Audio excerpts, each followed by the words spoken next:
Okay, welcome back. We're doing question 12, 2022. So we have a diagram here. We've clearly got a circle.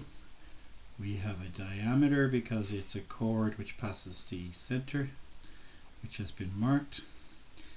And we have another chord that is 8 centimeters long, passing from point A on the circle to point C on the circle.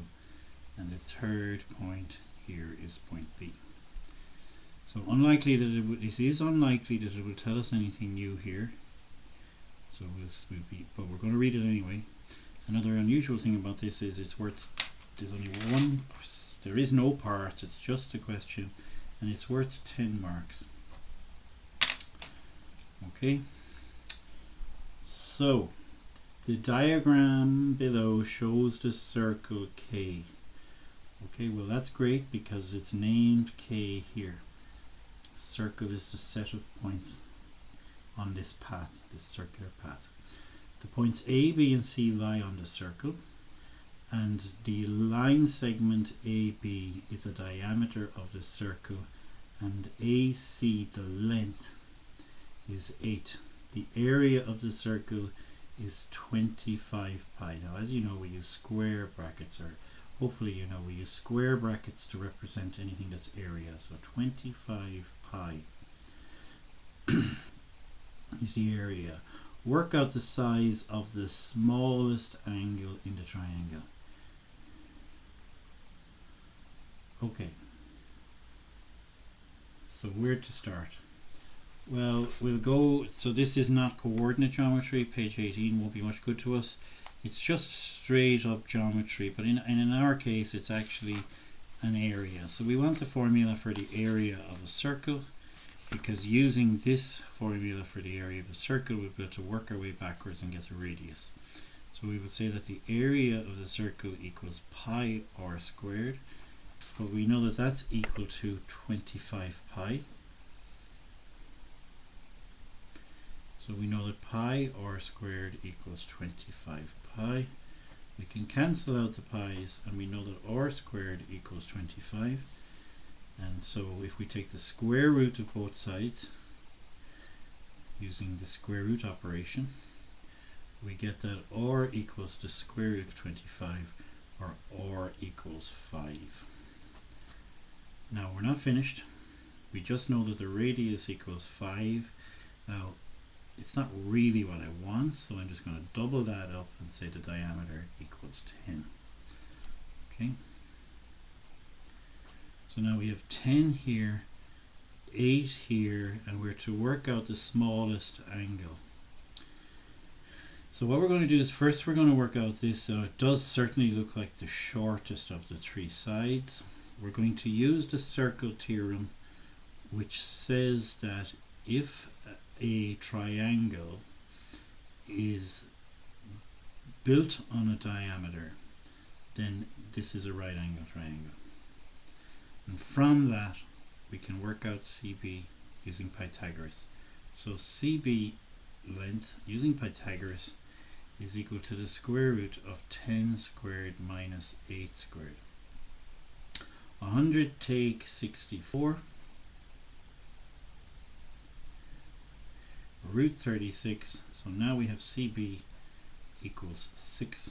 Cannot be negative 6 because the length has to be positive. Still not there, but now we know that this is the shortest side, so we know this is the smallest angle, because the theorem goes that the smallest angle is opposite the shortest side length. So this is the angle we're after. We do have an embarrassment of choice because we have 6, 8 and 10 as the lengths, so it doesn't really matter whether we use sine, cos or tan.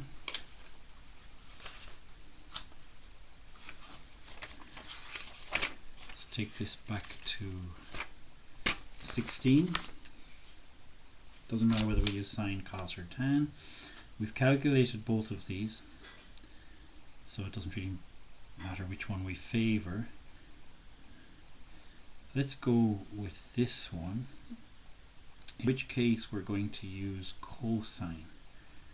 Okay, but you could pick any two of the sides and then work out whether, and then figure out is it cosine or tan. We're going to use cosine.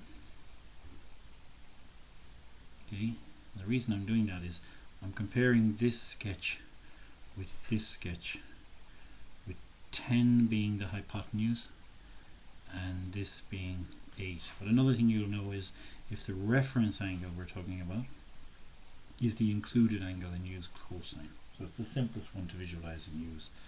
Okay, so we have that the cos of A equals 6 over 10. Sorry about the sound of the printer in the background.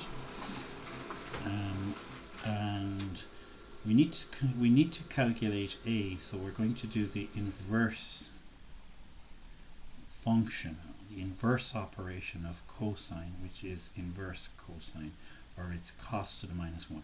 What does it look like to us? So basically, I keep forgetting to put this number. If you have a cos of an angle and you want to get the angle, leave a space here, because that allows you then to cross out the cos and bring it across to the other side and turn it into inverse cos.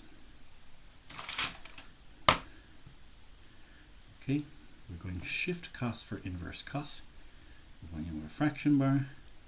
No need to be heroic and clean up and reduce the fraction to simplest terms, because there's just no need to do it. The calculator can do the heavy lifting.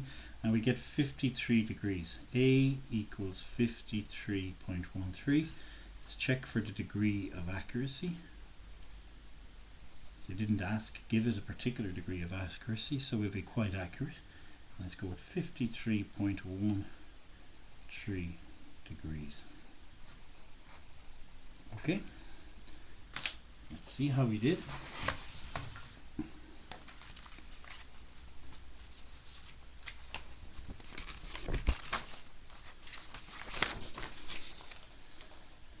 So we see that r squared is 25, which leads us to r equals 5, diameter equals 10,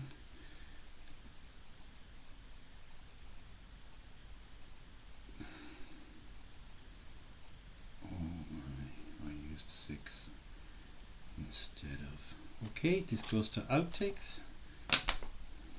It's in outtakes for a reason. I made a mistake. Now the other thing I should have done is, but I shouldn't have been checking this, I should have been checking for logic. Is the smallest angle of two acute angles have to be at either side of 45 degrees, so I should have been thinking it has to be less than 45 degrees. This goes into outtakes. If you're looking at outtakes, I hope you're only looking at them for entertainment or to learn at a deeper level, to see people making mistakes, which I've just done. I'm going to redo this whole video,